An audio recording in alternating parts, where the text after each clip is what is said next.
انگریزی میں کہتے ہیں فرام ہارسز ماؤتھ، کمیٹی والوں سے سننے کہ قصہ کیا ہے۔ میں نے حافظ بھائی سے پہلا سوال یہ کیا تھا، میں نے کہا یہ حالت یہاں تک پہنچی کیوں؟ اب یہ بلا وہاں تک بھی پہنچ گئی۔ ہمارے دوست لبیک والوں کو بھی مارو گے، بلوچوں کو بھی مارو گے، پشتونوں کو بھی مارو گے، پتہ نہیں کیا خون کا انہیں وہ لگ گیا ہے۔ پاکستان کا آئین تنظیم سازی کی آزادی دیتا ہے۔ کشمیر جیسے لوگ، باقی لوگ اگر بدنام تھے کہ یار بندوق کے دنی ہیں اور دہشت گرد ہیں اور مارنے والے لوگ، کشمیری تو بڑے شریف لوگ تھے۔ ہمارے دوست لبیک والوں کو بھی مارو گے، بلوچوں کو بھی مارو گے، پشتونوں کو بھی مارو گے، پتہ نہیں کیا خون کا انہیں وہ لگ گیا ہے۔ انگریزی میں کہتے ہیں فرام ہارسز ماؤتھ، کمیٹی والوں سے سننے کہ قصہ کیا ہے۔ میں نے حافظ بھائی سے پہلا سوال یہ کیا تھا، میں نے کہا یہ حالت یہاں تک پہنچی کیوں؟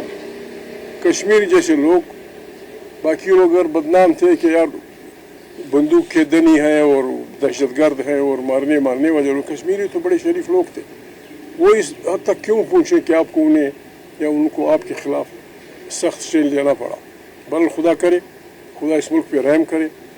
رحم کے لیے بھی ایک خاص ماحول چاہیے، ہم سب کو توبہ کرنی چاہیے، شہباز سے لے کر جرنیلوں تک، جرنیلوں سے لے کر حافظ بھائی تک، میں بھی شامل، ہمیں توبہ کرنی چاہیے اور توبہ کر کے بسم اللہ کر کے اس ملک کو ان بلاؤں سے نجات دلانی ہوگی، ورنہ خدا نخواستہ ہماری بد عملی ایک اچھے خاصے ملک کو مشکل میں ڈال دی۔ پتہ نہیں پاکستان کو نظر بد لگ گئی ہے یا اپنے ہماری فاقہ مستی کا نتیجہ ہے کہ ہر جگہ بس بسم اللہ کر کے خون گرایا جاتا ہے۔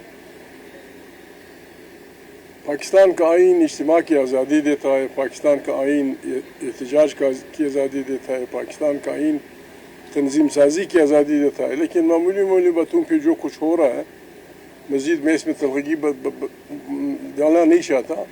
بلوچستان کی حالت کیا ہے، وزیرستان میں کیا ہو رہا ہے، خیبر میں کیا ہو رہا ہے، باجوڑ میں کیا ہو رہا ہے، تھرا میں کیا ہو رہا ہے، آپ سب دیکھ رہے ہیں۔ اب یہ بلا وہاں تک بھی پہنچ گئی، 18 آدمی زندگی سے ہاتھ دھو چکے ہیں۔ ان حالات میں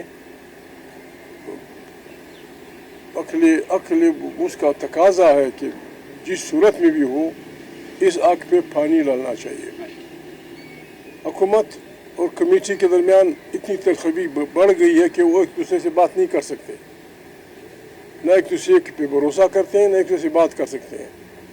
حکومت کو بھی چاہیے، جو بھی حکمران ہیں ان کو بھی چاہیے کہ درمیان میں ایسے لوگوں کو ڈالیں جن پہ ان کے ساتھ مولانا فضل الرحمان صاحب کشمیر کمیٹی کے چیئرمین رہے ہیں، حافظ صاحب والوں کی کشمیر کے بارے میں ہم سے زیادہ واقفیت بھی ہے، وہ بھی ہے۔ کسی کو ہر صورت اس میں پڑھنا پڑے گا۔ ہمارے دوست لبیک والوں کو بھی مارو گے، بلوچوں کو بھی مارو گے، پشتونوں کو بھی مارو گے، پتہ نہیں کیا خون کا انہیں وہ لگ گیا ہے۔ حافظ صاحب کی مہربانی آئے تھے، ہم سے جو ہو سکا، جو ہم سے کوئی امداد ہو سکی، جو ہم سے کوئی کوآپریشن ہو سکی، ہم آپ کو بھی دیں گے، ہر اس آدمی کو دیں گے جو اس کار خیر میں آگے بڑھے گا۔ ویسے ہماری خواہش تھی کہ ہم جائیں، وہ انگریزی میں کہتے ہیں فرام ہارسز ماؤتھ، کمیٹی والوں سے سننے کہ قصہ کیا ہے۔ میں نے حافظ بھائی سے پہلا سوال یہ کیا تھا، میں نے کہا یہ حالت یہاں تک پہنچی کیوں؟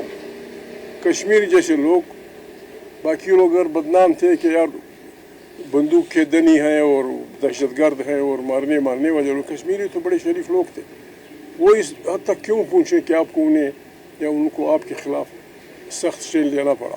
بل خدا کرے، خدا اس ملک پہ رحم کرے۔ رحم کے لیے بھی ایک خاص ماحول چاہیے، ہم سب کو توبہ کرنی چاہیے، شہباز سے لے کر جرنیلوں تک، جرنیلوں سے لے کر حافظ بھائی تک، میں بھی شامل، ہمیں توبہ کرنی چاہیے اور توبہ کر کے بسم اللہ کر کے اس ملک کو ان بلاؤں سے نجات دلانی ہوگی، ورنہ خدا نخواستہ ہماری بد عملی ایک اچھے خاصے ملک کو مشکل میں ڈال دے گی۔ آپ کا بہت بہت شکریہ، بڑی مہربانی۔